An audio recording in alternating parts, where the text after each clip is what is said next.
आप लोगों का स्वागत है वर्ल्ड के फास्टेस्ट ट्रैवल ब्लॉग के पार्ट 2 में। लास्ट एपिसोड में हमने अपनी 9 दिन की जर्नी को दिखाया था, जो हमने स्टार्ट की थी चंडीगढ़ से बीर और टांडी जीबी होते हुए हम आ गए थे किन्नौर की सांगला वैली में और हमने एक्सप्लोर किया था सांगला वैली के बेहद खूबसूरत गाँव रक्षम को। तो रक्षम घूम के हम चल दिए चितकुल की तरफ और काफी लोगों को पता नहीं होगा कि चितकुल फेमस है इंडिया के लास्ट विलेज के नाम से, पर मेरे हिसाब से ये लास्ट नहीं फर्स्ट विलेज होना चाहिए। तो इस फर्स्ट विलेज ऑफ इंडिया को घूमते हुए हम जहाँ पहुँचे उस पॉइंट तक जहाँ के बाद सिविलियंस को जाना अलाउड नहीं है। यहाँ से आगे सिर्फ आर्म्ड फोर्सेस को ही जाना अलाउड है और यहाँ से कुछ किलोमीटर आगे जाने के बाद चाइना का बॉर्डर शुरू हो जाता है। तो अब हम आ गए थे चितकुल विलेज में और मैं गई माची टेम्पल, जो की 500 साल से भी ज्यादा पुराना देवी माँ का टेम्पल है। इस मंदिर से चितकुल का और इस पूरी वैली का बड़ा ही सुंदर व्यू आ रहा था। सामने ही थोड़ी दूरी पर मुझे नजर आया एक स्ट्रक्चर जो काफी हद तक चैनी कोठी जैसा था और यहाँ घूमकर हम आ गए हिंदुस्तान के आखिरी ढाबे पर, जो कि टूरिस्ट में काफी ज्यादा फेमस है। और यहाँ इस ढाबे से आपको बसपा रिवर का बड़ा ही सुंदर व्यू देखने को मिलता है। चितकुल घूमने के बाद चल पड़े सांगला वैली की तरफ। सांगला से थोड़ा ही पहले हम एक शिव मंदिर को देखकर रुक गए। पूछने पर पता चला कि यहाँ मंदिर के पास है गंगा रंग और ये कहा जाता है कि ये पानी की स्ट्रीम सीधा किन्नर कैलाश से यहाँ आ रही है और ये भी माँ गंगा का ही रूप है। और यहाँ इस पानी में नहाने से कई तरह की स्किन एलर्जीज ठीक हो जाती हैं। यहाँ थोड़ी देर रुकने के बाद हम चल पड़े सांगला से थोड़ा आगे कमरू फोर्ट की तरफ। कमरू विलेज कभी बुशहर डायनेस्टी की कैपिटल हुआ करता था और आज तक जब भी किसी नए राजा का राज्याभिषेक होता है तो बुशहर राजघराने के उस प्रिंस को कमरू फोर्ट ही आना पड़ता है राज्याभिषेक के लिए। और ये फोर्ट बड़ा ही विचित्र है। अगर आपको अभी तक वीडियो अच्छा लगा तो चैनल को सब्सक्राइब जरूर कर लें।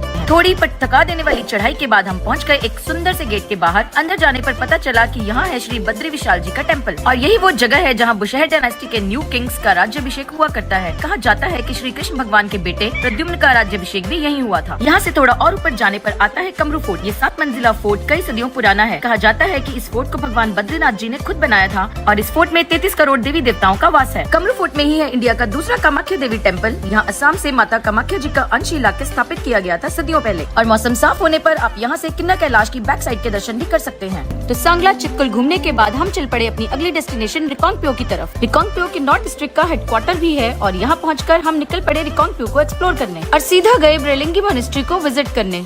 थोड़ी सी चढ़ाई के बाद हम पहुंच गए मोनेस्ट्री में। ये मोनेस्ट्री काफी फेमस है किन्नौर में और यहाँ है भगवान बुद्ध का 32 फीट ऊंचा स्टैच्यू। काफी ऊंचाई में बने होने की वजह से यहाँ से किन्नर कैलाश के भी दर्शन किए जा सकते हैं। कुछ देर मोनेस्ट्री में बिताकर हम आ गए कोटी विलेज, जहाँ पर है चंडिका देवी टेम्पल और पास ही में था भैरव मंदिर, जो काफी ब्यूटीफुल था। कोटी विलेज घूमने के बाद हम चल पड़े रिकांगपिओ की मार्केट की तरफ। रिकांगपिओ घूमने के बाद अगले दिन हम निकल पड़े अपनी नई डेस्टिनेशन नाको के लिए। नाको किन्नौर डिस्ट्रिक्ट का आखिरी गाँव है और उसके बाद लाहौल स्पीति शुरू हो जाता है। पीओ से आगे निकलते ही पूरा लैंडस्केप एकदम चेंज हो जाता है। ग्रीनरी का कोई नामो निशान नहीं रहता। पूरे रास्ते में आपको ये बंजर पहाड़ ही मिलते हैं, पर ये सूखे पहाड़ इतने ब्यूटीफुल लग सकते हैं, ये यहीं आके महसूस होता है। थोड़ा और आगे आने पर हम पहुंच गए खाप संगम, जहाँ स्पीति रिवर और सतलुज रिवर आकर आपस में मिलती हैं। खाप संगम से आगे जाके आते हैं का लूप्स। ये हेयरपिन बेंड रोड आपको सीधा 3000 फीट की एलिवेशन पर ले जाता है। इस रोड से इस पूरी वैली का बड़ा ही ब्यूटीफुल व्यू आता है। यहाँ से 14-15 किलोमीटर बाद आ जाता है नाको विलेज, जो कि अपनी लेक और 1000 साल पुरानी मोनेस्ट्री के लिए फेमस है।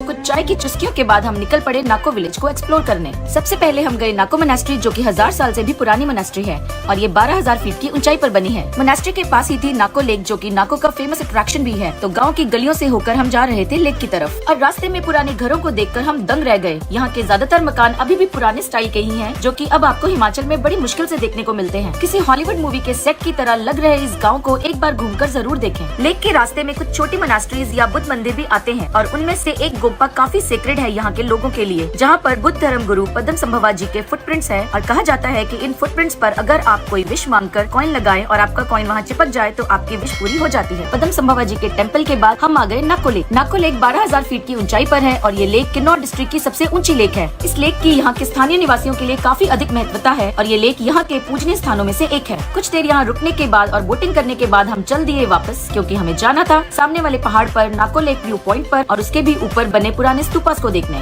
पर वापस जाते हुए हमें रास्ते में मिल गए नाको में रहने वाले कुछ बच्चे और उनके साथ मस्ती करते हुए टाइम कब बीत गया हमें पता ही नहीं चला। तू मान मेरी जान, मैं तुझे जाने ना दूंगा, छुपा के रखूंगा।